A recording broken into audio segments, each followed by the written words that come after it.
Hello and welcome back to RCTV, back from the summer break at Rhythm Changes. It's been an interesting time for me, some good and some difficult that I managed to get through. So I hope whatever kinds of times you had over the last month or so that you're here and ready to enjoy some music with me this fall. This is a conversation with a close friend of mine, somebody who don't get to hang out with in person as often because he moved back home to his home province after spending several years here in Vancouver, where he was very significant in my life for several years and helped me get through a period of time where I really needed some companionship, him and his partner and the whole circle that he built around his recording studio. So please enjoy our chat here where I tell you about what Anthony has been up to lately. Our guest today is a drummer and multi-talented engineer who hails from Winnipeg, Manitoba. He came out west in 2016 and established himself here in the fields of live sound, audio engineering, and video, and I'm sure a bunch of other things. I met him around 2019. He mixed my first album and he fully engineered my second at his own studio, which was in my hometown, New Westminster. He could mix your first, second, or third album now that he's back in his hometown with his new recording studio business there, Foxhole Recording. He has bought and sold more automobiles than I've written original music compositions. So please welcome Mr. Anthony Cenerini. That's a great intro. I love that. Thanks for having me. Nice to see you. I love that. That's great. Only the best. How are you doing? It's already afternoon for you. I'm in the morning, you're in the noon. Yeah, it's 12:30 here.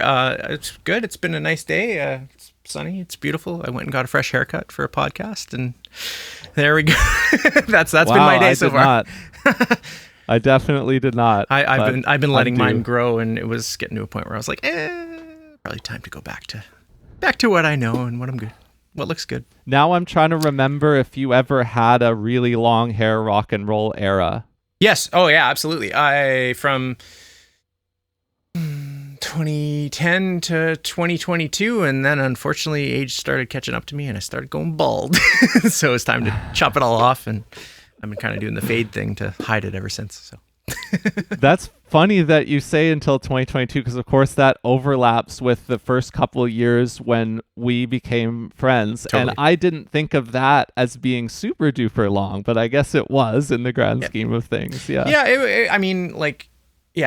I had it like kind of just past my shoulders at one point, and then I would usually keep it up here. But yeah, I like it short. It's change. It helps me feel confident. It's all good.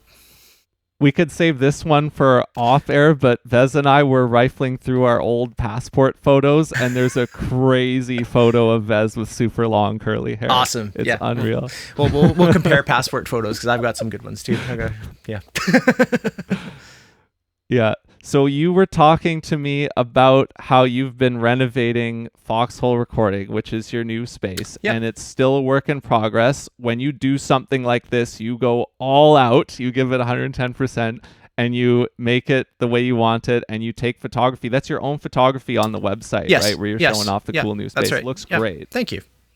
How's it going so far? How would you describe the stage of the renovations or the studio build out? So I would say it's like 98% done. I've got one wall that I'm not happy with, which happened to be the wall that I would normally take a video from. So I set myself up in a nice little remote spot in the live room here. But yeah, it's like I felt confident enough to take photos of it and launch the website, soft launch. I haven't really launched, but hopefully by the time this airs, it will have launched. But yeah, no, it's all good to go. Like, I've done a few mixing projects in here already. Some production projects, haven't had clients in here yet. But basically booking for the fall and gonna let it rip. That's what I'm talking about. Yeah, booking for the fall. So you have now been about just over a year back in Winnipeg? No, it's been 9 months. Oh, not even a year. Not even a year yet. Yeah. Yeah. So we maybe I'll spare the whole details of why we left BC, but long story short, we were part of a family eviction. Our landlord's daughter went through a separation. They needed the space, so we just decided we were looking to maybe buy something, and then we looked at what we could get in my hometown, and significantly different than BC. So we decided to make the move here. We're renting this place currently, and luckily the owner of the house is super supportive of having a studio down here. And but yeah, no, we love it. Love it. It's been great. I'm so happy to hear that. You used to live across town in New Westminster, Vez and I did, Yep. and your studio in New West was in the middle between our homes. You had Yep. your apartment on the other side of Queen's Park and Victoria Hill, and then we were in the West End, and your studio was kind of on the downslope into downtown. And I know that you have had a couple of places where you had the opportunity to tell the story of how we met. I could tell my quick version of it and then throw to you for Sure, yours. go for it. Yeah. If you don't I would love to mind. hear your version of it. Yeah. So I believe in 2019, so we have mutual friend Francis Henson, who's well known to the Rhythm Changes world. At the time, he had one album out, I believe, and Yep. he was starting to self-produce. He was learning some skills. He was making some EPs as well. And then he went to go do his second album, and he got funding from Creative BC, Amplify BC Career Development. Yes. And I learned of this when Francis made an Instagram post showing the inside of a certain studio. And then he said, I'm about to start recording my second album or something like that. And then I was like, oh, where is this place? This doesn't look familiar to me. Then I looked it up, and it was called 12th Street Sound, and it was on 12th Street in New Westminster, which is about a 5-minute walk from where I was living at the time, and from like where I grew up too. So it was right in my backyard. And then I was like, what? How come I don't know about this place? So I looked it up online, and then I phoned you or emailed you or something, or both. And then I was like, Ben, what are you doing here? I didn't know you were even here. I got to just come down and see this place. And so I did. I just kind of showed up one day Yeah. because like at this time, I mean, Rhythm Changes didn't exist yet. I wasn't doing the work that I was doing. I wasn't doing the work that I'm doing right now in terms of working for music companies. I was in a band and I was playing, and so I just showed up and introduced myself, and the rest is history, my friend. The rest is history. Yep, absolutely. Yeah, so I mean, I've always done a poor job of marketing myself, and you're not the only person that has ever said, oh, I didn't know this place was here. Which is a what long it is. story. It's a long story. My side of that story is I had actually just gotten fired from a work with an artist, and the only time that's ever happened. And I was really, really down in the dumps. And we were living in Surrey at the time, so I was commuting back and forth between there and the studio in New West. And I believe you cold called me, actually. And I was literally laying in bed just being like, am I doing the right thing with my life? Like, you know, having that whole crisis. And you called, and it was just like such a breath of fresh air. And it was great. And I was immediately like, all right, Bill's serious about this. Let's see how it goes. And the rest is history. Yeah. It's been, we've done how many projects together? It's been, well, we did two of mine, really, because you did work on my first album, even though you didn't record it because it was recorded a long time ago, but you helped me finish it. Yep. And then the second album we made together front to back. Yes. So two with me, and then bits and bobs where I was involved in a handful of other things. Other production stuff. Yeah. Co-writes, session work. Yeah. We've done a ton of stuff over the years, and I've always been really grateful for your friendship and patronage and all that stuff. So yeah, man. Well, that wasn't your first studio business brand, 12th Street Sound. This Foxhole Recording is obviously not your first either, because we're talking about this one, 12th Street, which I knew as your Vancouver outlet and close to home, an important gathering place for me and an important time, which I'll get to in a second. Yep. But first, I want to rewind a couple years, because I mentioned off the top, almost 10 years ago, you made the move out of Winnipeg Yep. to Vancouver. Yep. So I want to hear a bit more about that, what it was like in the early years when you showed up, how you made that move, and how those first couple of years went. What got you to the point where you were set up there in New West and I could find you? Okay, so yeah, we'll go from moving to Vancouver. I was born and raised in Winnipeg here, and ran a studio in Winnipeg prior to moving to Vancouver, just a small home studio. But yeah, basically, you know, I was looking to make a change in my life, and at the time, and actually originally got a job with Long & McQuaid. That was my first foray into BC. I flew in for an interview and more or less got hired on the spot, and that was what facilitated the move. So I worked at Long & McQuaid on 104th in Surrey for about 4 years from the... Did you have music retail experience before that? No. I... the Winnipeg store knew me fairly well by that point, and they kind of set up that referral. And I think that the note that they gave, because I'm kind of a nerd when it comes to music equipment and all that sort of stuff, is he asks questions, but he already knows what he wants and already knows the answers to them. And that was the note that was given to, I guess, my future boss about me. And yeah, no retail experience at all. I loved that environment, especially at the beginning, and yeah, had a great time. Got a lot of cool experiences through Long & McQuaid. They sent me to NAMM in California. They sent me to Toronto several times. But I mean, eventually what I wanted to do was run a recording studio, and that is what I had done prior, and that's always kind of been where my heart lies.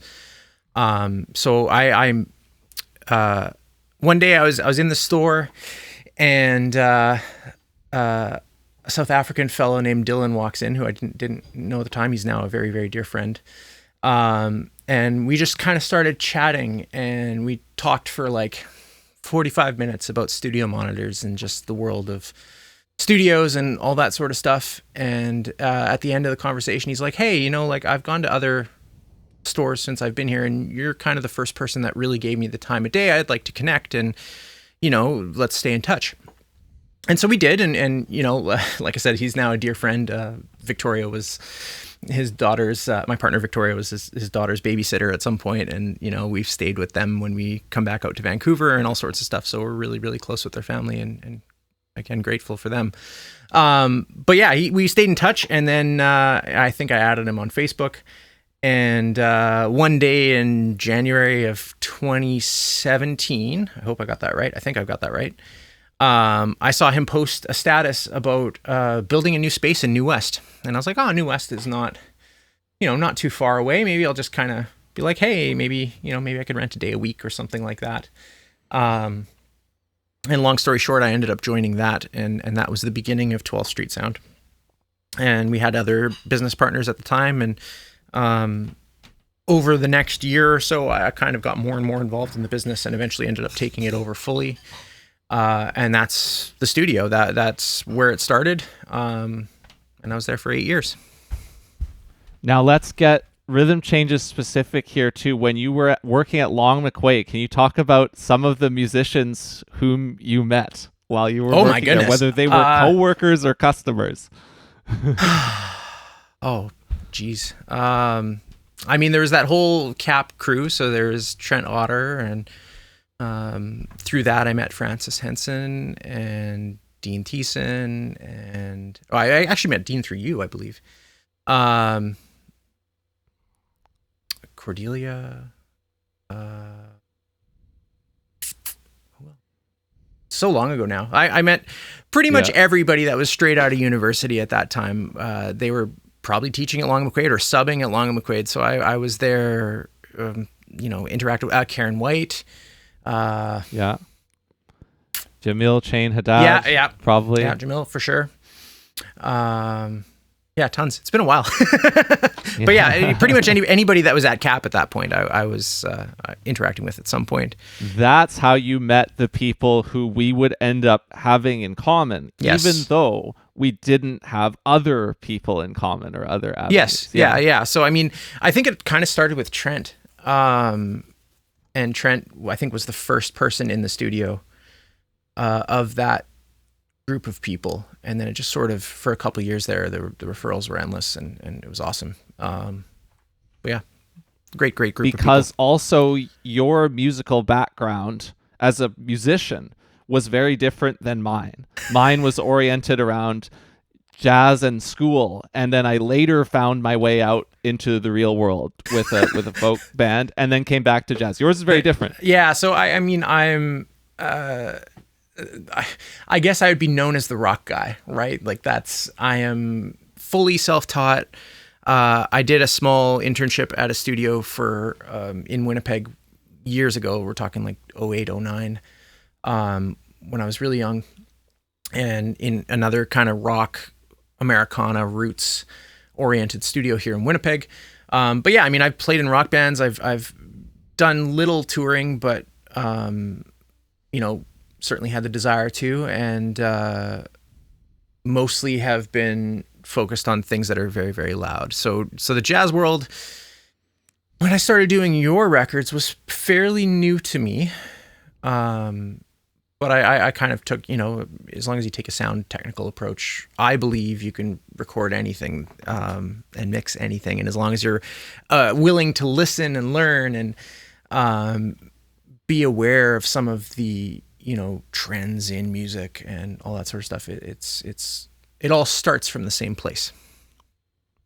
And it's not always the top priority to nail down every aspect of what would have been the traditional jazz recording experience. Sure, sometimes it is for some niches or some kind of commercial lanes even of the jazz world, like, cellar music or whatever. They really go down that path, but that is not the path that everybody has to go down to do what you want to do. And for me, that was the case. I wasn't married to doing it in the traditional way, and so when it came time for me to finish my first album but also do my second and go on to other things, we also made some EPs together. We did maybe 3, 4, or 5 sessions of my music, and all of them were a little bit different. I didn't have like one thing that I came in and I was chasing.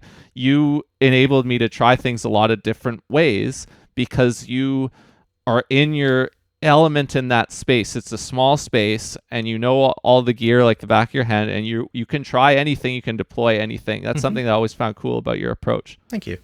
Yeah, I mean, and likewise, like, you gave me a platform to kind of learn and experiment with what my definition of a great jazz recording would be. I know we did the first set of sessions, and you kind of just said, well, do whatever it is that you do, and I was like, okay. And and that was a kind of more maybe heavily processed than traditional jazz recordings. I was trying to find my voice there too. And I eventually did, I feel like. And I mean, I love working with artists over a long term. And I've definitely said this to you in the past, because, there's mutual learning that happens there. There's mutual exploration that, I sort of become fortunate enough to be somewhat of a creative partner, more on the technical side, but I'm experimenting and being creative on that side too. And there's growth that happens on my end too. And I love that. Yeah. Well, the thing is, months after we became friends, so our first session together was in December of 2019. Yep. I had a Factor Artist Development, and I recorded a group, made an EP with you, and that group ended up being similar to a later EP that I did at Monarch. Yep. It's a quintet sound and original music that I brought. And then, we are just starting to spend a lot of time hanging at the studio and doing stuff, and then there's a pandemic that happens. Yes.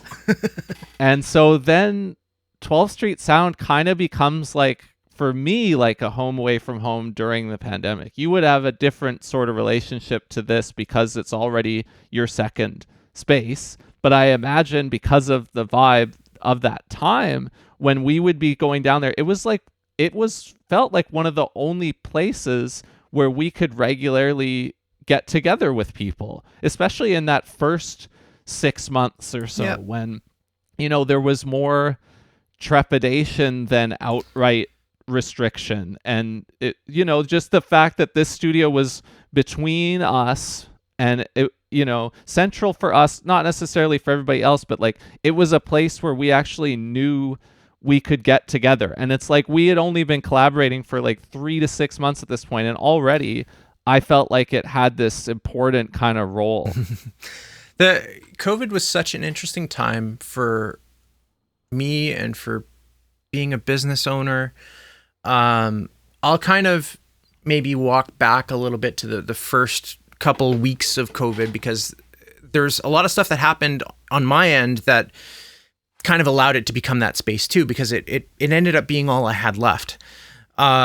Basically, I was working in live events. I also, in addition to studio work, I also do live events, live sound. I basically, over a period of time worked a bunch of different roles, anything from transportation to production management to front of house sound, done a bunch of that. So I was head audio tech at the Bell Performing Arts Center in Surrey at that time. And it's funny because prior to COVID, they were looking to move towards having their own staffing, and they were kind of grooming me for that position. And then COVID happened. So over a period of 2 days, I lost all freelance work that I was doing for other sound companies at that time, and was incredibly fortunate that I still had 12th Street Sound. That became I am so tied. I'm tied so closely to my work, and there's been points in my life where that's been something I have to reckon with. But I love working. I love making music with people. I love creating. And so I needed somewhere to go. I couldn't just go for a walk every day or sit in Zoom or sit on Netflix and binge Tiger King. Like I couldn't do that. I had to keep working. So it was the NHL off season too. Yeah, it was just a crazy time. And so I poured everything into the studio and tried so many different things to try and keep things going. And I mean, you were a part of that too. Certainly a huge part of all of that. And it just became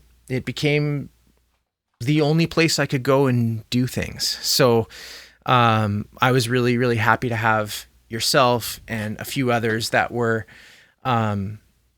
willing to also help make it that place to be and gather safely and learn together and still be able to create and do stuff. And it actually ended up becoming, once some of the restrictions lifted a little bit, it became the busiest period I ever had in the studio the next year or two after that first year. Yeah, I needed this as well because we stopped Early Spirit, my band, as well. Yeah. And so I was looking for a place as well, knowing that I wasn't going to be going anywhere. It's funny how some of that has just kind of persisted just by the mundane passage of time for me. Like still, the last time I have been on a plane, this will probably change in the next 3 to 6 months, but I still haven't been on a plane since I flew home from Festival de Voyageur in Winnipeg in February 2020. I didn't know that. Yeah. Still. I mean, you've been to Festival more recently than I have. I haven't even been since I didn't get a chance to go this last year because I was up north. But yeah, we heard we got the nicest weather in a while, that it was just sunny every day and all the ice sculptures were melting. And we brought the Vancouver when we played. Awesome. that 1 year. Yeah. That's awesome. Yeah. But I needed it too. The vibe that you're describing. So I was very, very keen to spend time in that space because of that. Now, live sound. Yep. In terms of your work mix, where is it now that you're in Winnipeg? Yeah, so I still freelance. I now own a small events and AV company called Milestone Events and AV. Prior to moving to Manitoba, I had started working with kind of the folks up in Churchill, Manitoba, which is the polar bear capital of the world. It's a if you're in Manitoba or elsewhere, really anywhere in the world, it's a very well-known tourist destination to go see polar bears and beluga whales. And I've found myself in a position where I'm kind of the technical director and audio lead for any large concert events that happen up there. They have brought touring artists up there as sort of an initiative for mental health, because it is such an isolated place. And yeah, so that's kind of one of my main gigs is going up there and spending the longest I've spent up there is 18 days. That was in February, where I did their Winterruption YYQ Music Festival, as well as this year. That was your longest trip there. Yeah. 18 days. Also did a record up there at the same time, which will be coming out pretty soon, with a band called Days on Land from Churchill. Okay. So that's my main gig. I also just finished a series with the Downtown Winnipeg Biz and Fett Jockey, which is a great events company here in Winnipeg, called the Downtown Sounds concert series. So that was a weekly thing that happened throughout the summer. It was every Tuesday at various places out here in Winnipeg downtown. I think it was 3 different locations. So I did that series this summer. But it's kind of been, because we just moved here 9 months ago, it's been a summer of rebuilding, and that's okay. I have actually been very thankful for that, rather than running at a breakneck pace the whole time. So the first time you went to Churchill for this gig, had you been there before? No. So, and it was quite a time the first time. So I flew up there in July of 23 for the first time to do a show with the Brothers Landreth, again for a mental health week initiative put on by the Churchill Health Center. Shout out to Jason Kleinchar at the Churchill Health Center. And they brought Brothers Landreth up there. I was the A2 for that gig. They had their own front of house engineer, Ian, who's really awesome. And it was just a lovely experience. It was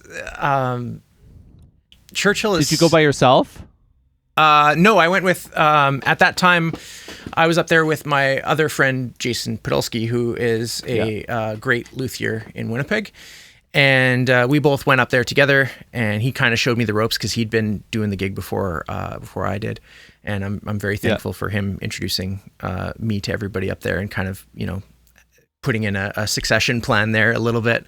No, I'd never been. And the North is so interesting, because it's, I'll explain Churchill a little bit. It's a town of 900 people, very far north, right on the Hudson Bay.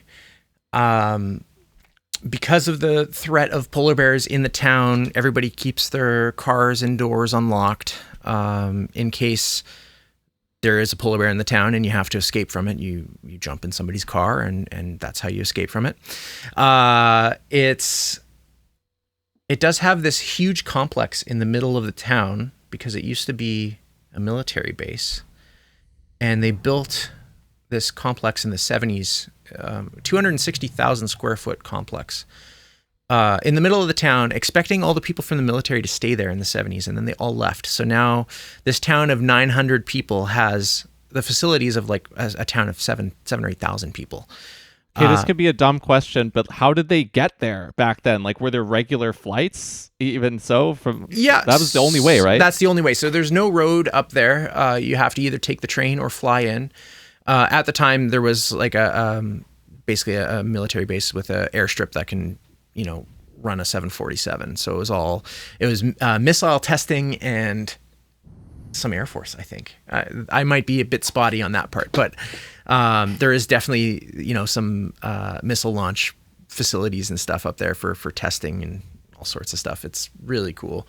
So they had people flying in and out, and eventually, when the military left, the rest of the town was left with this huge complex. So it's great for tourism, great for the locals. It makes things certainly a little easier. There's a great health center, as I've mentioned. There's school, a pool, a bowling alley, a curling club, a hockey rink, a great theater, beautiful theater that was built in 2015, and that's where we kind of do most of the events.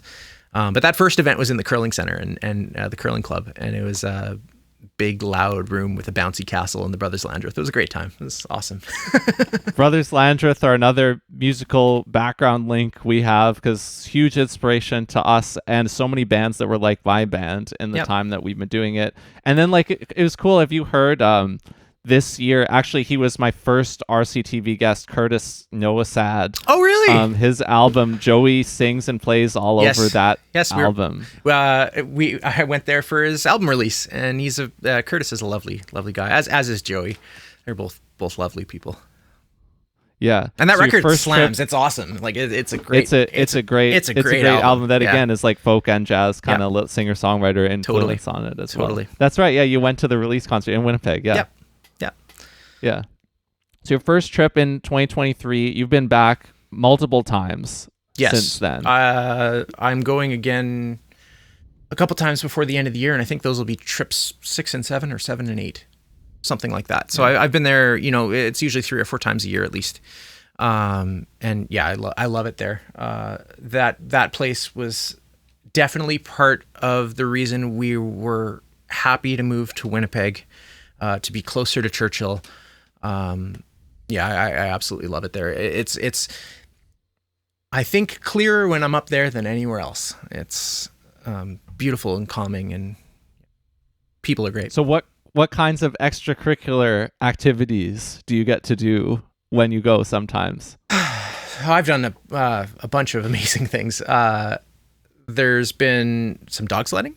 So I get to do the I Did a Mile, which is the dog sledding thing up there with Wapuska Adventures. That was amazing, unlike anything else. Also, I really am fond of the belugas. That's like one of my favorite things in the world. I've always loved whales and stuff. So I've been kayaking with the belugas. This last time when I was up with Isla Barker and Natasha Fisher, we all went on a actual beluga tour on one of the boats, and it was indescribable. Like, there's hundreds and hundreds of belugas in the Churchill River. It's 2/3 of the world's population, and they're everywhere, and it's incredible. So those have been the 2 coolest things, I would say. I mean, also locals have taken me snowmobiling and doing a fire in the middle of the woods, and that's also amazing. And then I've driven around all the missile silos and stuff, spotted some polar bears. It's an incredible place. That was a loaded question based on me remembering you showing me the photos of kayaking with the belugas. Yeah, it's great. I'm happy to talk about it anytime. It's one of the coolest things I've ever done. Yeah. This could be kind of a cerebral question, I guess, that I just occurred to me now. So I don't know how well this is going to land, but it's interesting now that I'm thinking about the timeline and some of the other things you've been talking about. Yeah. So thinking back to like the prime 12th Street time where I was down there a lot, but also just where you were down there a lot and the studio was heating up. Yep. Did you know that you would love an experience like this Churchill thing so much? Did you have any idea that you were looking for something like that, or that something like that could happen for you back then? That is a cerebral question. Did I know that I would love it? No. I've always been really open to any opportunity that's come my way. You know what? If somebody asks me to do something and I can be all in, I'm all in. So Churchill was like that for me. I really loved BC at that time specifically. I thought it was going really great. 12th Street was humming along. One of the other businesses I'm involved with, which my partner owns, Wordplay Creative, that was going great. This is around 2023. So I felt like we were doing a great job. Like I think I did 24 projects in the studio that year, which is a decent amount, a decent clip for sure. And I don't think at that time I would have realized how burnt out I could get and how open I'd be to slowing down. But at that time, no, I was full steam ahead. I was all in. I was ready to do all of the things. And I tried. I really did. Like, Do you have a particular experience where the light switch flipped? yeah. So so this is in the summer of 24. I had just had an experience. How do I explain this? I've had back problems for a really long time. Obviously, you know this, but the people listening to this maybe won't. And I had an experience where I was like, things were going great. I went to buy a little convertible on the island as a little treat to myself for a year and a half of really hard work. And long story short, I had injured my back the week prior and still decided to go on the island. And I ended up getting stuck on the island. I had to get stretchered out of my hotel and ended up in hospital 2 days in a row. And it was one of the... I remember this day because I think I was at your place like a week before this for some reason. And then I remember hearing about this on this day. And I was like, oh, man. Yeah, it all happened so innocuously too. I stubbed my toe on something on the floor, and that's what started this whole thing. But it ended up being such a blessing when I look back at it. But at the time, it was incredibly challenging. I ended up in hospital twice in a row. And then the day after that, I had to fly to Churchill and still run a youth summit up there with Serena Ryder. And so I had to be on. And I couldn't walk. I quite literally could not walk. And it was getting up there. So this getting up there was amazing. Folks from, I believe it was Air Canada, put me in a wheelchair, helped me get on the flight, made sure I got on the flight. I was still walking with a cane when I could walk at all. Got up to Churchill, was still walking with a cane, and then did the events, somehow got through all of it. To this day, I'm not too sure how. And then on the last day, we were waiting for our flight back out of Churchill. And usually that day is, me kind of cleaning up as much as I can. And then usually I have an hour or two to myself in the theater lobby while I'm just with my suitcases. And Victoria, my partner, was with me this trip. It was her first time up there. And I just kind of said, I was like, this has been one of the most challenging week and a halves of my life. I would be okay if one of three things happens. I think I'm ready for a change. And, I was in a band at the time that I was really, really passionate about. I thought was, the most creatively fulfilled I've ever been, for sure. And it was starting to get festival dates and the whole works. We had a really good situation in our apartment. And I believe the third one was a band that I was... the third one was having the studio space. Those are the three things: the band, the apartment, the studio. If one of those things gets compromised, I'd be willing to think about making a change. And what does compromised mean to you in that scenario? We lose any of them, right? Fully not just struggling, but if you lost one of them. Within the next month, 2 of 3 of those things were gone. And it was, the studio was on borrowed time. So it was, that'll tell you what 2 of 3, but, and you know what? And we really struggled with the idea at first. We were like, what if we buy the apartment above us? What if we do this? What if we do that? And all signs were pointing to Winnipeg. And, but if it wasn't for Churchill and if it wasn't for that week and a half where, I really struggled to make it all happen, I don't know if we'd ever been able to do it, or if the opportunity would have ever come to think about it. So really, it was all a blessing now. But at the time it was a struggle for sure. People talk about leaving Vancouver when you're around our age in very kind of general terms, it's just unaffordable here, so we have to go somewhere else. And it's never that simple. There's always other factors about why people do these things. You can't just boil it down to that. It's weird like that. Yep. Listen, I love Vancouver. I've been there 6 or 7 times since I moved. So I'm still back and forth a ton. I still play in some Vancouver bands.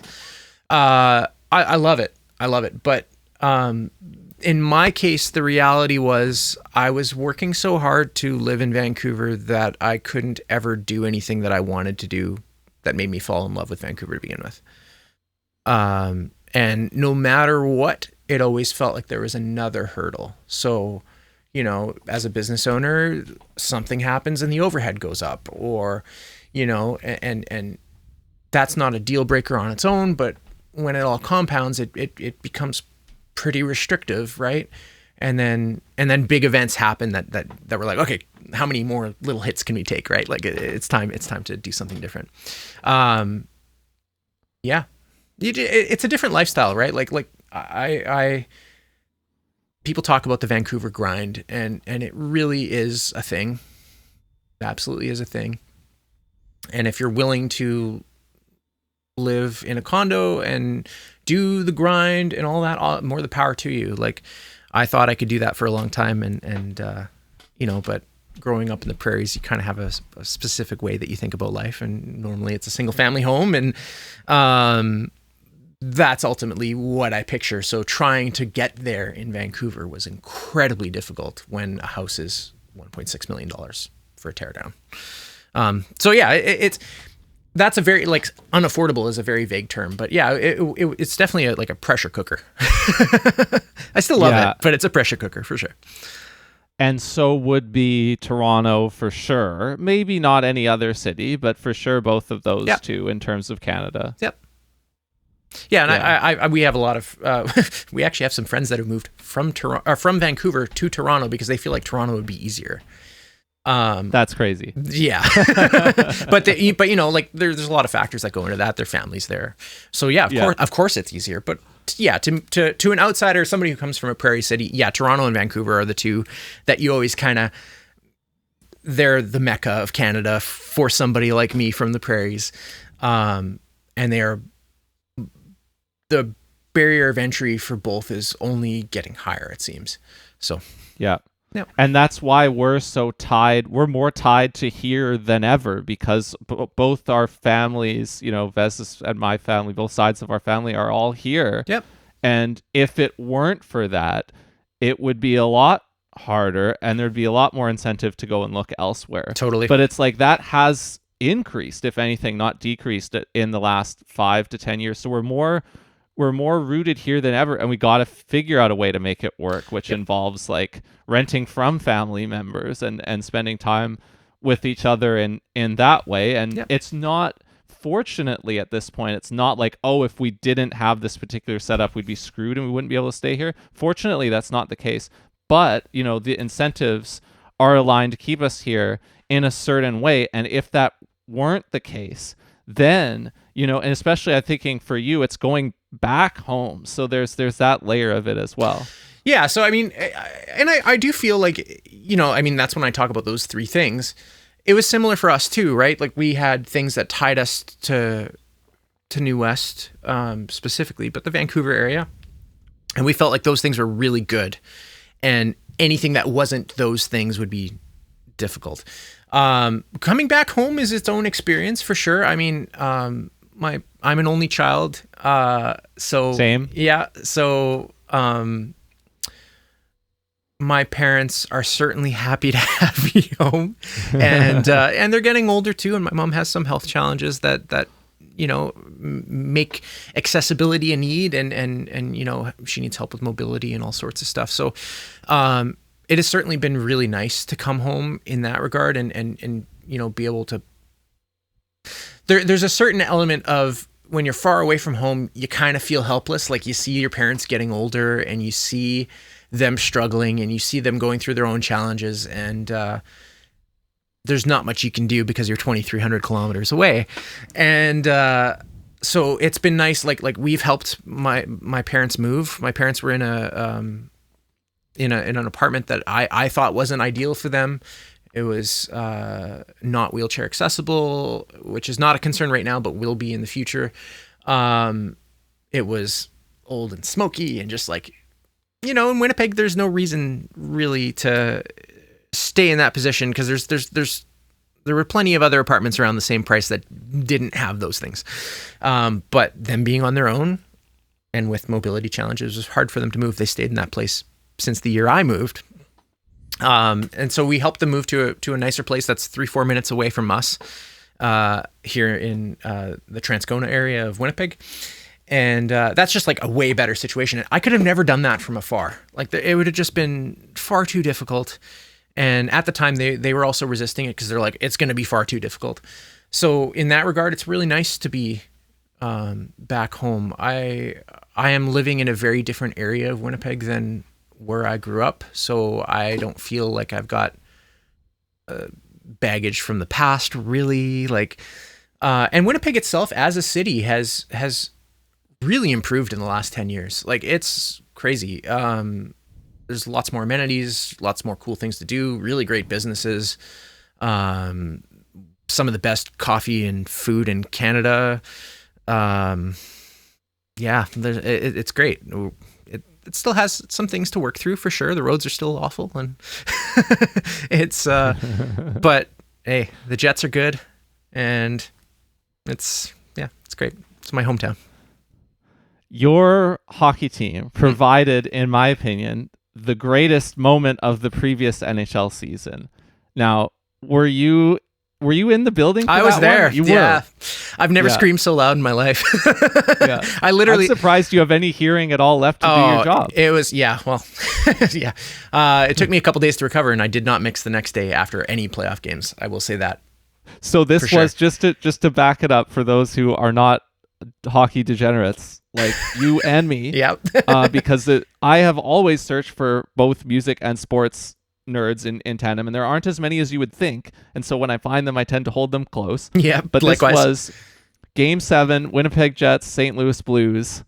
And you were there. So how was that? Yeah, what happened there? So I guess if you're not a sports fan, I'll back it up even further and be like, a Game 7 is an elimination game.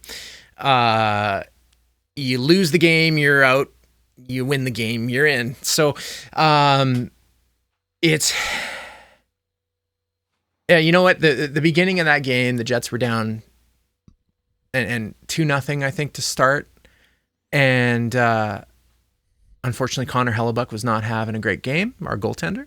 And he was in his own head, and everybody knew that. The media was talking about it. Everybody was talking about it. And you go down early, and you're like, dang, they're not going to make it through this. They're going to lose. And they ended up getting a goal to get back in reach, and then it was out of reach again. And then 2 minutes left in the game, they score, and it's 3-2. And you're like, oh my God, are they going to do it? As a 3-2 for the St. Louis Blues, the Jets are still down. The Jets are still down, 3-2 for the Blues, 2 minutes left.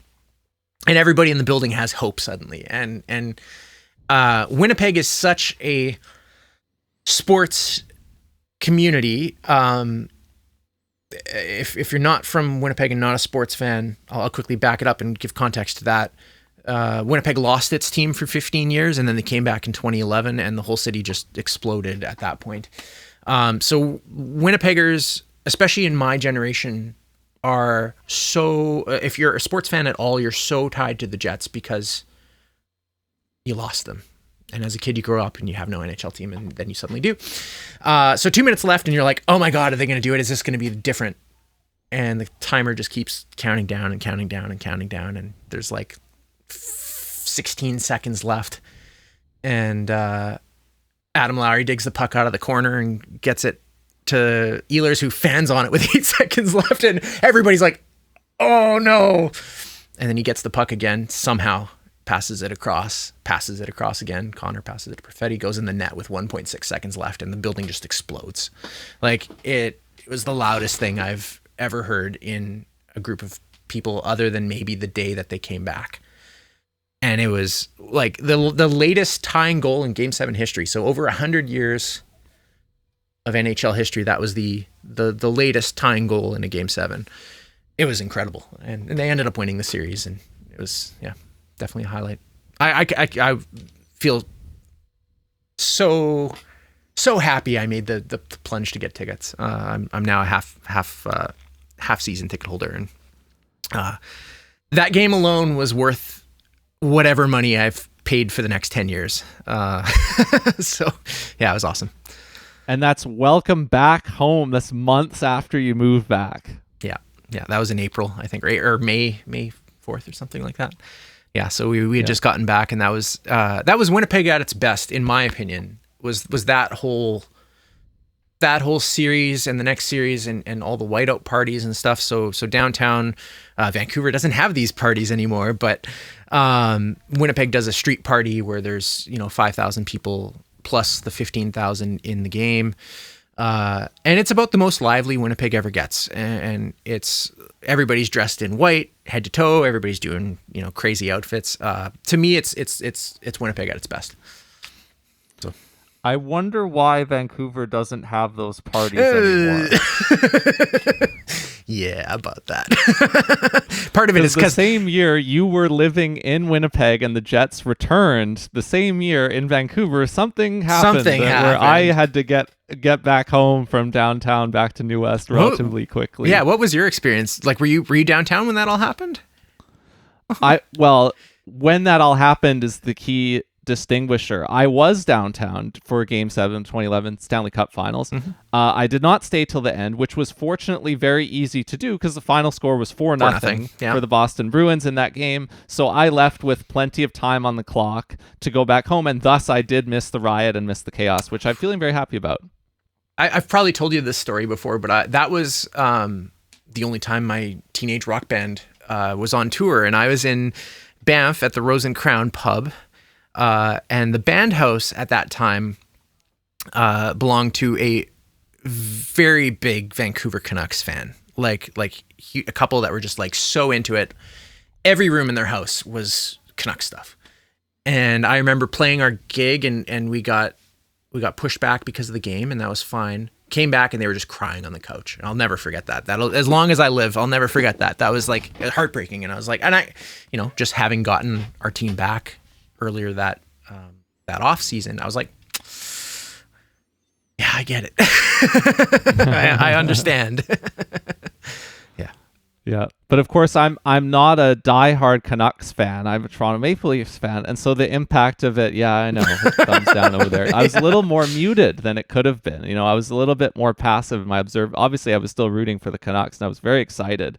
But yeah, it wasn't as crushing as if the Leafs went to Game 7 and then had this scenario. But I mean, the Leafs would have their own encounters with the Boston Bruins in the coming years. Yeah. But yeah, this was the beginning of my decades hatred of the Boston Bruins.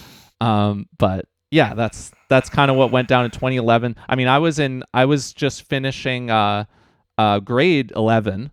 I was in high school at the time, and so I was popping down there with some of my hockey friends. Again, not my music friends, because there's not very much overlap sometimes, to go and check that out. And then I hightailed it out of there before it got really bad. So yeah. That I wish they'd done it, but it was lots of memories from that series for sure. Yeah, I was 19, so that was my first pub tour. Crazy time. Can't believe that's 14 years ago. Ew. What did you make of because I don't know if you had too many more immersions in this lifestyle of the band road lifestyle at the time. Did you love it? Or were you just like, whatever, I'm just doing my thing? How do you, now that you're older, how do you look back on it or whatever? Like, what was the band road moment like for you? That we didn't know what the hell we were doing and probably should do a bunch of things differently.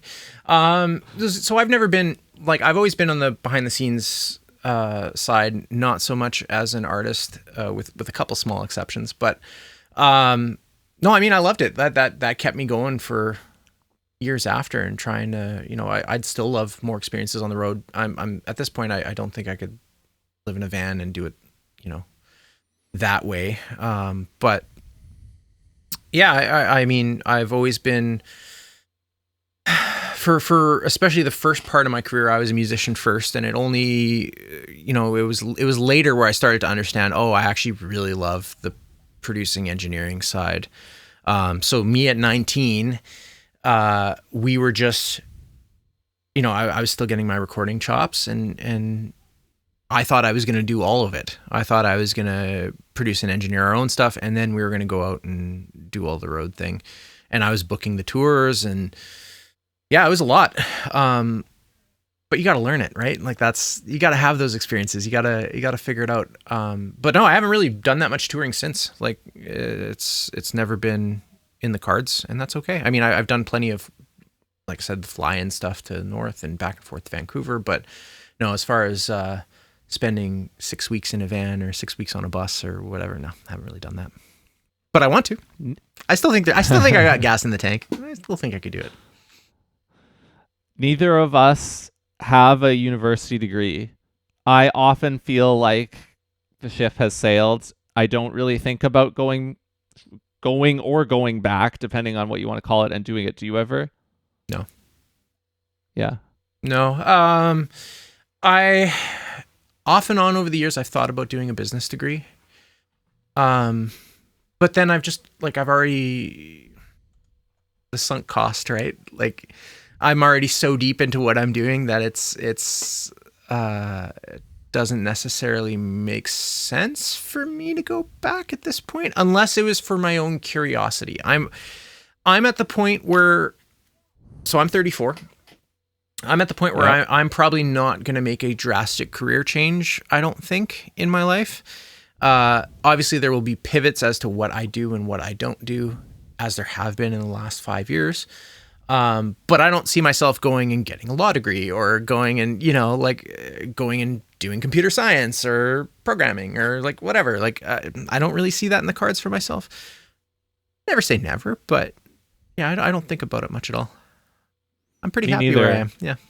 Yeah. And I even think about it less than I did a couple years ago, because it seems, I mean, that's the way you'd expect it to go, the deeper in you get into something with age, right? So yeah. I mean, it kind of makes sense. Yeah, I mean, yeah. I don't know about you, but I definitely get imposter syndrome sometimes about not having gone to university. I went through high school and the expectations put on me were that I was going to do something very academic. And that's from everybody in my life, my family at the time, my teachers. When I was in high school, they're like, so why haven't you gone to the resources center and started applying for university? Well, I'm interning in a studio. I got what I wanted. I'm good to just do that. And everybody's like, but why would you do that? There's no money in that. I'll figure it out. Right? Like, yeah. So I definitely, but there are days where I wake up and I was like, my partner's got her master's, and most of the people that she interacts with on a day-to-day basis and that we interact with, because I'm also a part of that business, are very, academically educated people. Like, they are in marketing. They've got at least a bachelor's. They've got something, and I don't. And that's definitely something I once in a while I catch myself being like, yeah, maybe I should have done that. But no, for the most part, I've gotten my education in other ways. And yeah. I get what you're saying about especially in relation to Victoria and her education. What you're saying about the imposter syndrome makes sense to me. Yeah, yeah, it's tricky. Yeah. It's tricky to navigate sometimes, for sure. But she's always been an advocate of no. Like you put your time in too. Like it looked different, and yeah, you don't have a piece of paper that says you did it, but like it's all around you. It's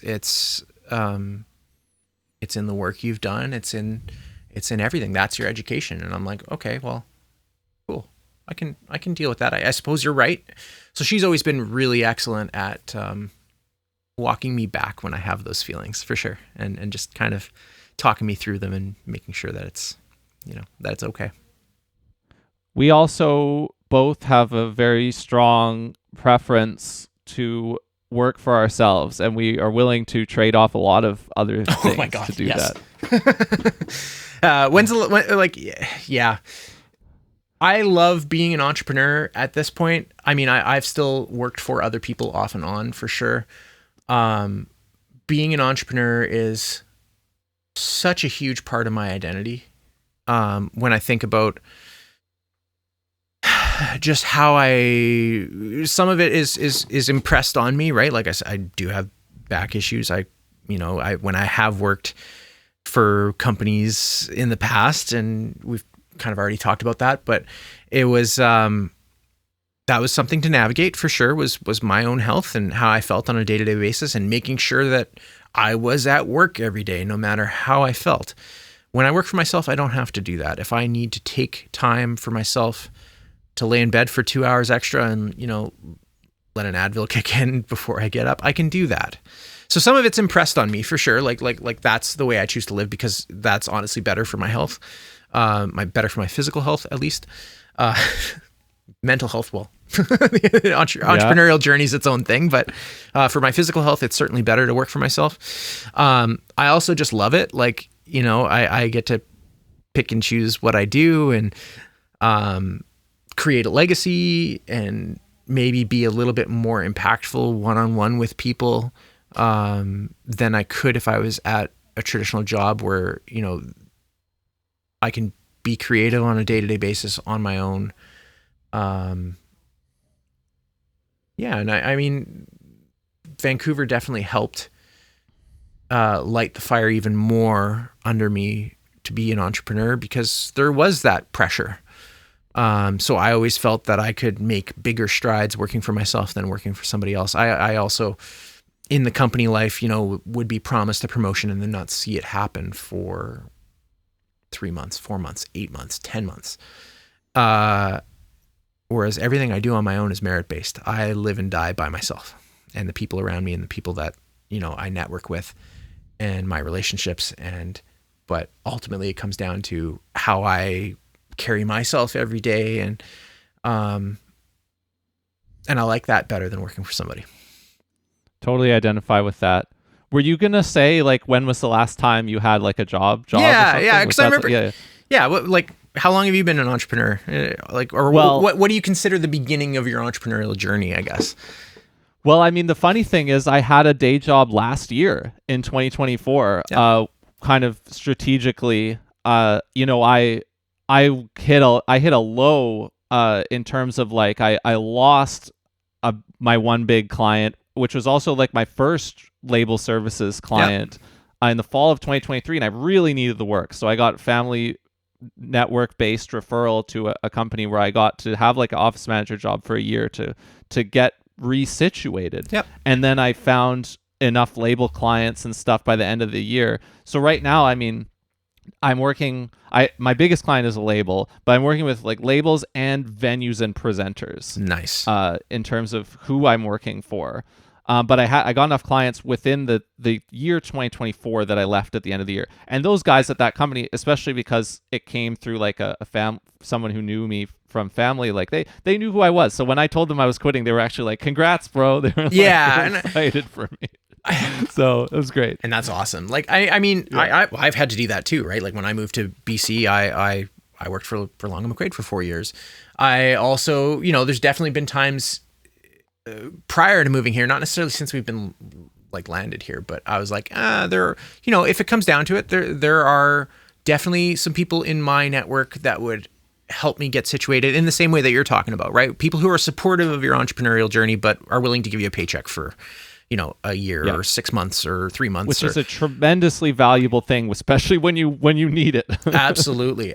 And I mean, I am, because this is Winnipeg, I'm thankful that there are a handful of people that I could go to at any moment and be like, hey, help, right? I need some work. I need some work. But yeah, I mean, at any of those, like, even though you were doing that for 2024, were you ever not an entrepreneur?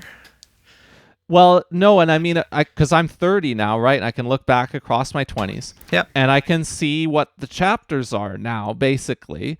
There was in retrospect, it's a pretty short one where I just tried to play, which is the easiest thing to think of doing when you come from my background. When you choose to set out on your own when you're 19, that's what you'll choose to do, because that's what you want the time and space to explore. Yes. Which is what I did. And it wasn't based around like one core project, not like the next chapter would be, but I kind of had like one or two anchor gigs that were like recurring gigs. And then it was like, okay, I'm still living with my mom. I'm 19 or 20, and I'm just going to try and play as much as I can.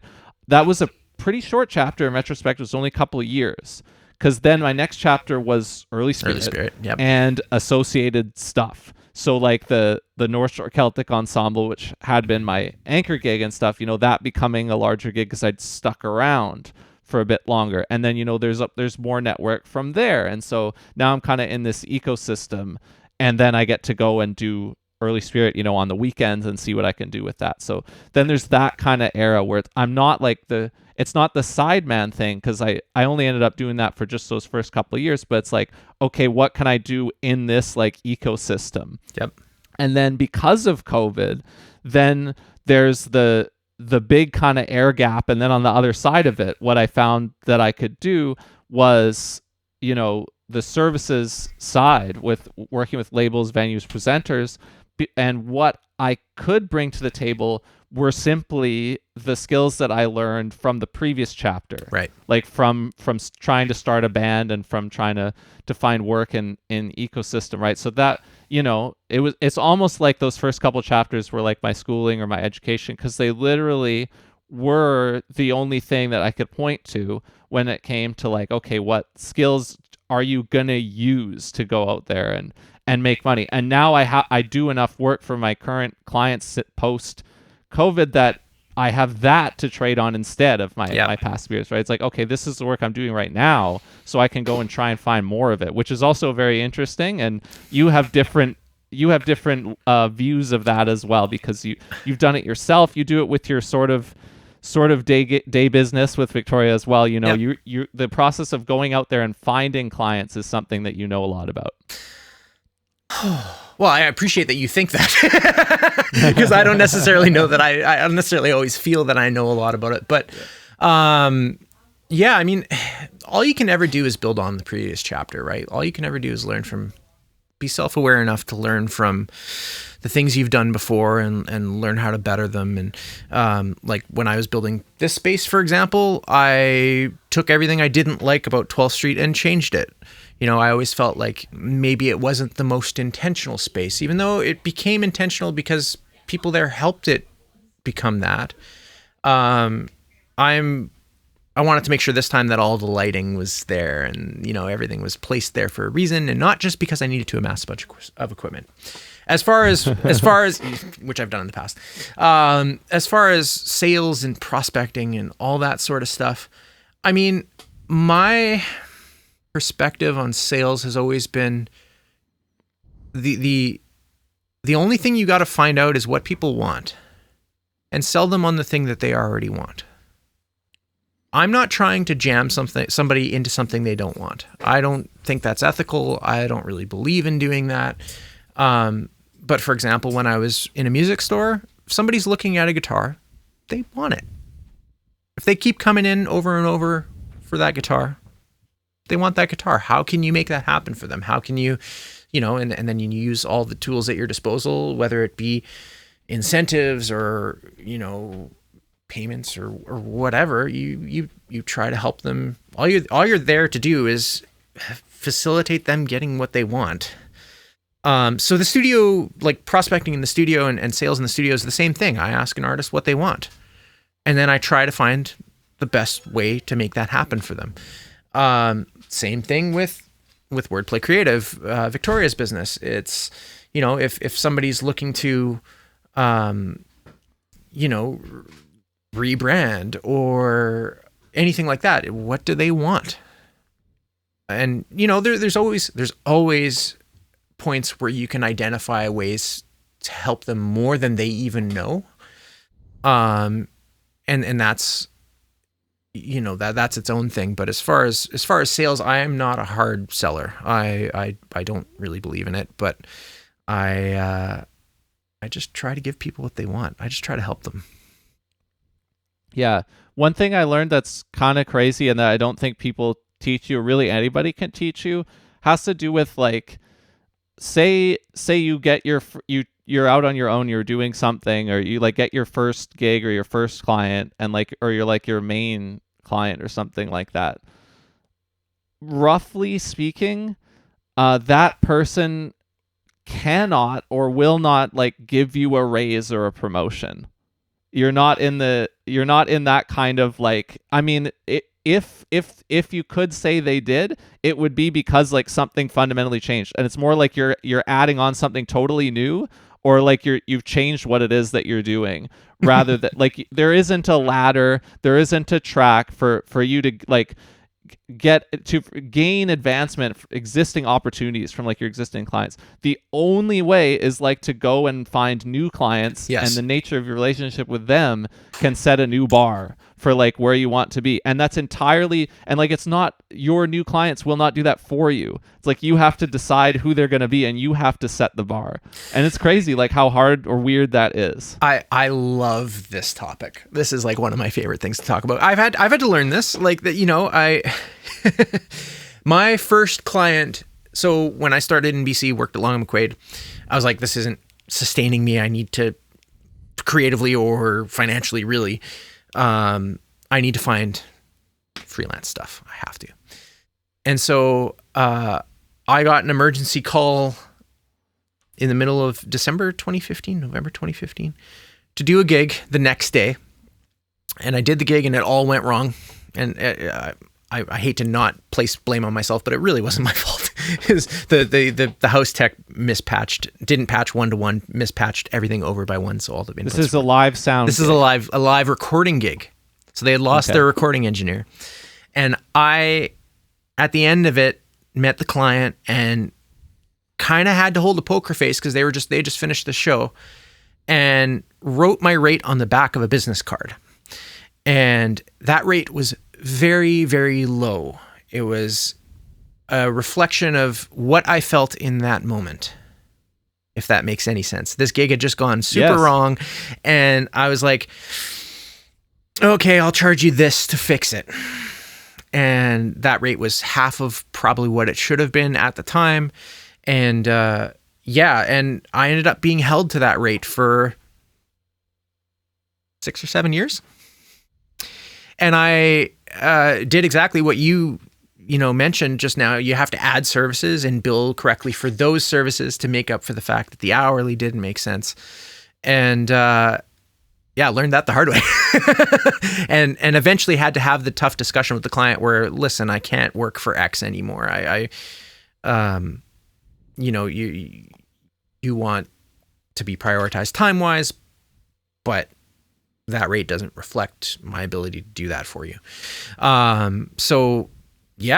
definitely, I love that topic because I've lived that for sure. I've lived that, and trying to have the conversation to up the rate later was incredibly difficult. And I felt awkward, right? I was like, you know what? I screwed this up to begin with, and now I'm coming back to you for you to help me correct it.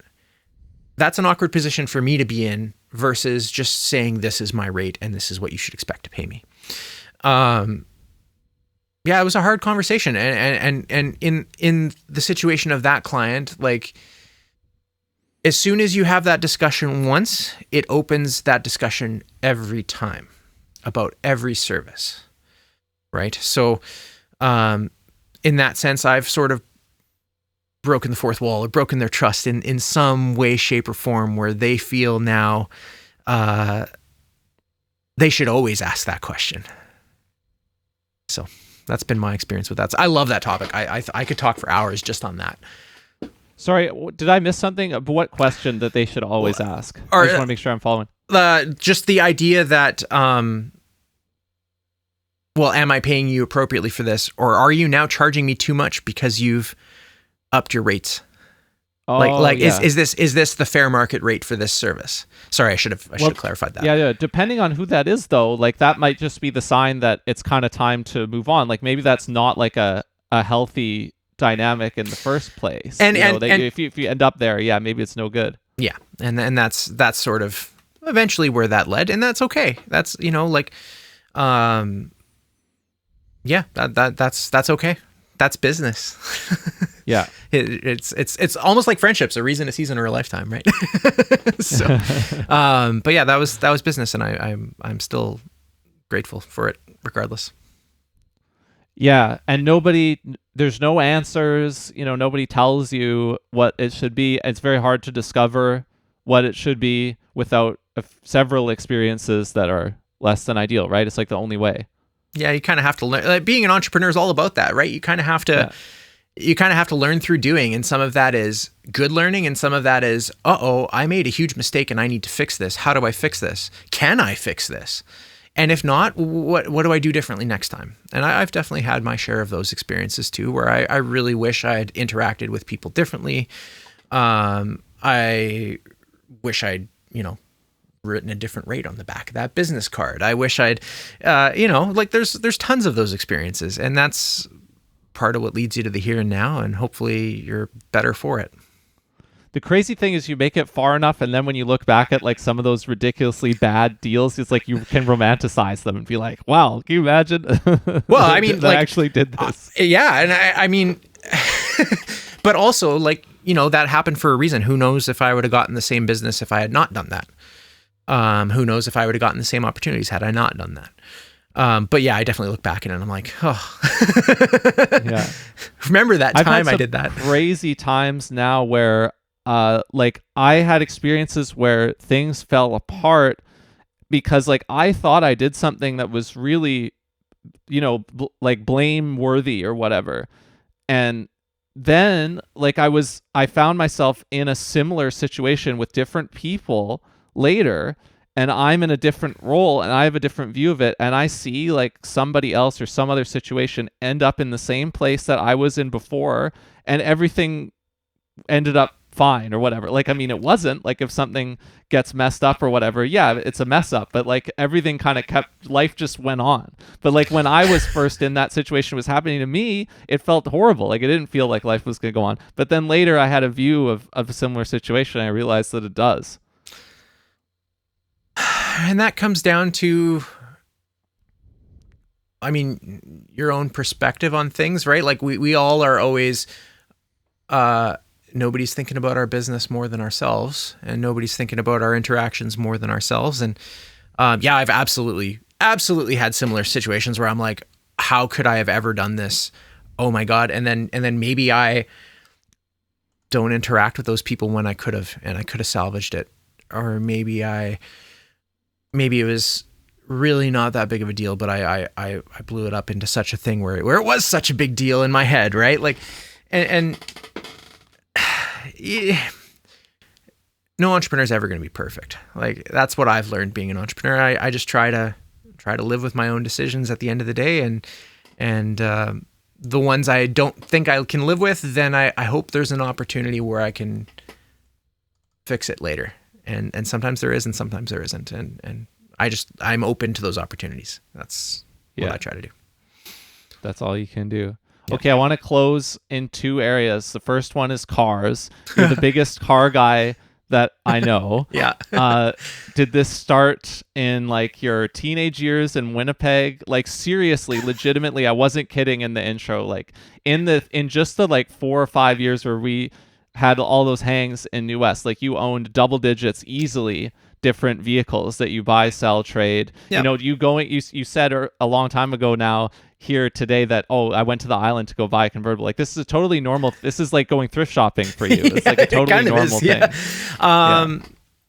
So if anybody listens to this and has known me for a very long time, and I mean like since I was like 4 or 5, like kindergarten, I've always been big into cars. I used to, when I tried to do art in elementary school, I'd draw them when like there's photos of me as a kid, standing at car shows being like, cool, this is awesome. So it's always been a part of my life. I mean, I love sim racing too. That's something I really don't talk about very often, but, I'm a fairly big gamer and enjoy a good sim racer. Yeah, I mean, it's always been a part of my life. Like the buying and flipping thing kind of came out of necessity. I started buying cars how most people would. You go to a dealership, you finance something, and you carry on. But I did that originally beyond my means. When I was 19, I bought a vehicle that went very, very, very, very poorly. I bought it for $12,000 here in Winnipeg, and by the time I got rid of it, I had spent $48,000 between all the repairs, all the interest. It wasn't a bad loan or bad deal or anything like that. It was just that terrible of a vehicle. I ended up often without it for months while they tried to find parts. The whole thing. It was terrible. And when I moved to BC, the first Christmas Eve, I left my car on 138 in Surrey, and I came back on Boxing Day after spending time with family, and somebody had hit it, that same vehicle. And they hit and run it, didn't leave a note, nothing. And I hadn't switched my plates from Manitoba. I made a mistake. I didn't change my insurance over, didn't know what you had to do, didn't have the money to do it, whatever. And I had to find myself another vehicle, and that's kind of where it started. So I bought myself a little Hyundai for $1,800 until that had a repair that I couldn't afford to do. Sold it for $1,800. I think I might have even sold it for $2,200 or something. And then I just kept doing it. And in BC, you don't have to safety your vehicles like you do in Manitoba. So I found it actually really easy to do that in BC because you could just take the plates off one vehicle and put the plates on another vehicle and keep going. So I think I've had 22 cars, most of them in BC, with the exception of like 4. And most of them during that time that you and I have known each other. But now I've got 2 vehicles that I really like. Although ironically, as we're talking about this, both of them are in the shop. So, it's been a bit of a week when it comes to cars. But in Manitoba, what do you mean ironically? That's just normal. That's the way. Yeah, unfortunately, it is pretty normal over here. But I also just don't believe that a car should cost you money. Like I really think, I would talk about high pressure sales and stuff that I don't like. I really don't like the dealership experience. I think they're incredibly predatory. If I were to ever do that more professionally, I'd really want to find a way to not do it that way. But jamming people into loans for longer terms and high interest and on a depreciating asset, to me is just, it's wild.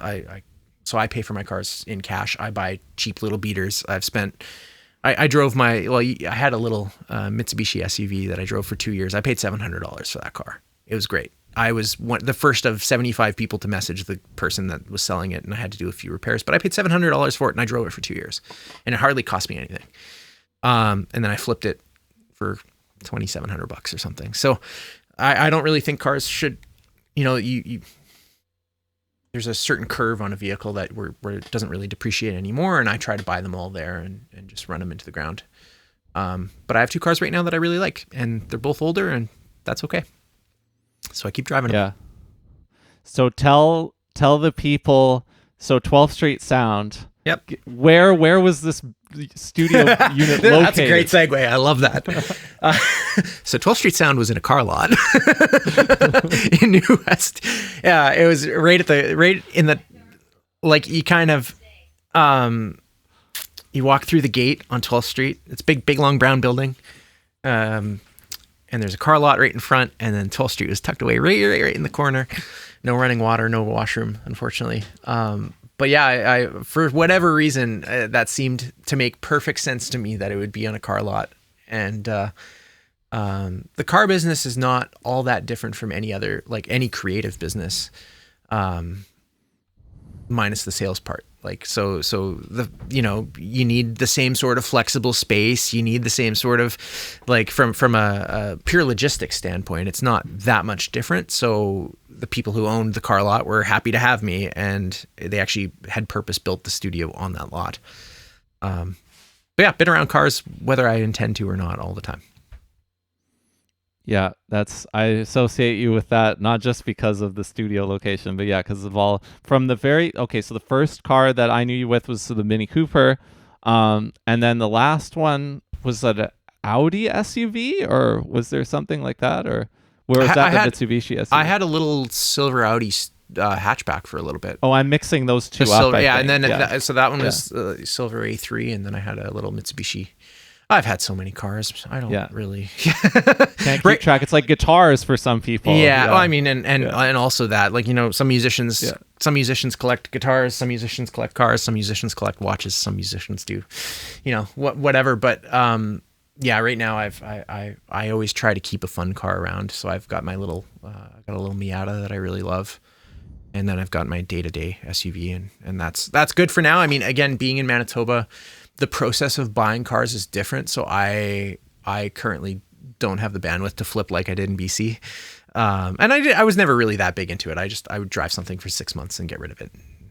And if it didn't work out, I'd drive it for a month and then get rid of it. But yeah, out here it's different. So I basically, that's kind of put a stop to all that. And honestly, that's kind of a good thing.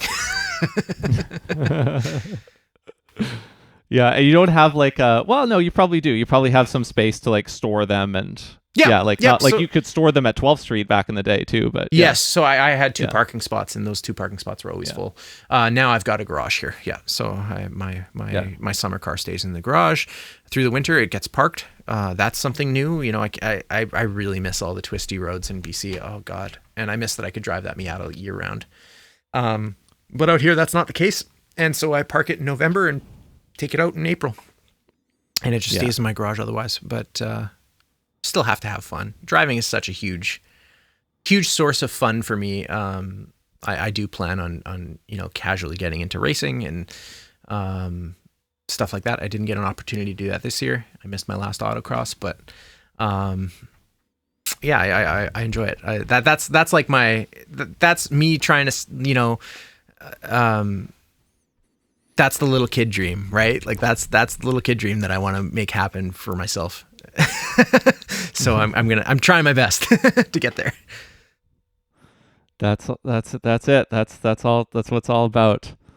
So it's noon here now in Vancouver, and nice. And it's progressing into the afternoon for you. So it's 2:00. We're getting out of summer here too, so it's gonna get colder where you are. It's probably gonna still be pretty nice out here. Are you due back here in September or October coming up? So I didn't get a chance to mention this, so I'll mention it now, even though I think we've been talking for an hour and a half, and I've probably set the record for this now, I'm sure. I still play in two Vancouver bands. I play with a band called Orchid Orchestra, which Will actually referred to me, and so thank you for that. One of these days, I'm gonna thank you for that. Right. Yeah, so I still play with them. They're actually making a record with me right now too, and the first single comes out September 19th, I believe. So I still play with them a bunch. So I'm playing at the Biltmore that night, September 19th. Then we're back in the studio for a few days. Then I'm out again. And then I also play with Steve Summers and the Redwing Blackbirds. And I believe I'm playing at Guilt on October 28th. Let me quickly make sure. So you play drums with Steve, and that's you play correct. Bass with Orchid Orchestra? Yes, that's correct. I am not a bass player. There are many. You are now. There are many great bass players in Vancouver. One of the best is the person I'm talking to right now. But I'm not a bass player. I'm okay. Did you find your date? Is October 28th? 28. Yeah. So playing drums with Steve Summers and the Redwing Blackbirds on October 28th, and that's at Guilt & Co. And then the Biltmore with Orchid Orchestra, where I'll be playing bass. That'll be September 19th. So those are the next two times Orchestra, are they coming to Winnipeg to record with you, or what's the deal? There's a bunch of things happening there. So I did some sessions with them in June at Flash Recording, which is a great little space in Vancouver. Shout out to Andrew. He's been really lovely to deal with. I did some recording with them in June. We did kind of our pre-production sessions there for 4 tunes, and then we kind of just start sending stuff back and forth. Between mostly Rupert and I, Rupert Hudson, the band leader in Orchid Orchestra. And so I tend to do a good chunk of the production. I'll play most of the instruments other than keys on the records. I don't touch the keys. Typically, I'll do some programming, but nothing crazy. But all the guitar, bass, and drums usually ends up being played by myself. So that kind of gets sent back and forth, and then Jackson, who is the keyboardist there, may send me some MIDI ideas and stuff, but mostly we do that all in the room in Vancouver, and vocals in the room in Vancouver as well. We are trying to do some recording here in Manitoba on a bit of a larger scale still, but that's dependent on funding and all that sort of stuff. So that is something we want to do at some point, but for now it's kind of me going back and forth.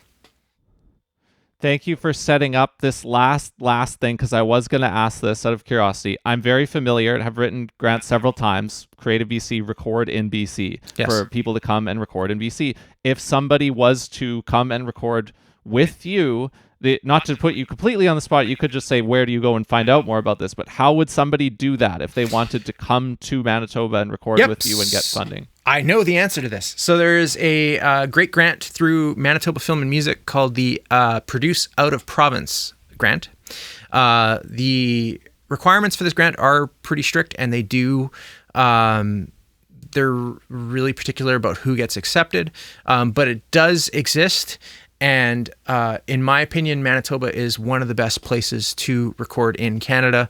Not only do I have a studio here, and that's part of the reason I'm saying this, but there is also really cool spaces like No Fun Club here in Winnipeg that has an incredible A and B studio, great gear, and they also have dorms.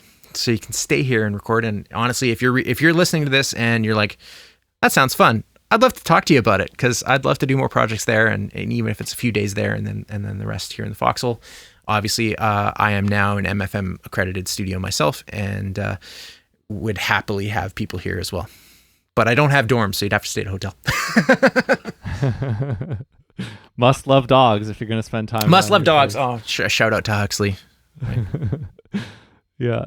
All right, man. Well, we could do this literally forever, so I will table it until hopefully I catch you in Vancouver. But also, I got to come out your way at some point. So whenever and however that looks like, I look forward to it. I could do it in the absolute dead of winter. You never know. Or I could actually do it in the spring. Let's do Festival. Yeah. That'd be fun. back to Festival.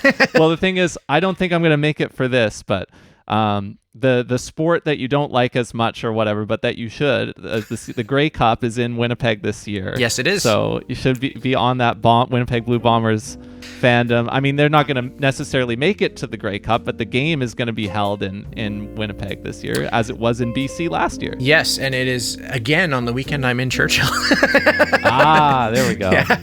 But I would love to go to watch a Grey Cup game, and we had a blast at the BC Lions games too. So I would love to do that at some point. Awesome. Well, thanks for having me. This was really fun. This is great. Yeah, dude. Thank you for listening to RCTV. We're not running a fixed schedule here, so we'll be back a few times every month with new episodes just like this. I'm doing them as often as I can find the right people at the right time, I suppose. So that's always the biggest challenge. And there's a lot of different features at Rhythm Changes, including ones done by other people, like the Rhythm Changes podcast with Chris Fraser. And of course, all the stuff on the written side that you can enjoy if you go to rhythmchanges.ca and check that out. As for this show, I will see you back here very soon.